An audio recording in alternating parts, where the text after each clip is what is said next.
Hello and welcome to Two for You. So think about your last week. You probably had some everyday interactions that you don't even really remember that much, and maybe some regrettable moments that you maybe remember too much, and maybe even some conflict interactions. Did you know that all three of those are actually opportunities to build trust? So, Denise, why is trust even important for us as leaders and for our followers? Well, there's lots of benefits, of course, of building trust, but the four that we're going to focus on today are these. So first, there's an increased sense of belonging. So people, when they feel trust from their leaders, they feel that they're willing to invest and be involved in their community more.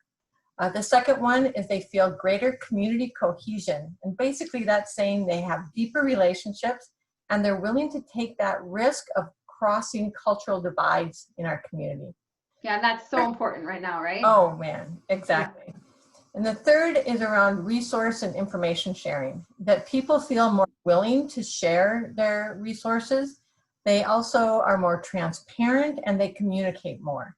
And then finally, the fourth benefit of feeling that trust is that people report a better sense of well-being. They feel better about their place in the community, they feel more secure in themselves, and they report feeling happier. All right, so there you go. As you live and lead with intention in your community, remember that those regrettable moments, those conflict interactions, and even our everyday interactions are really opportunities for us to be intentional about building trust.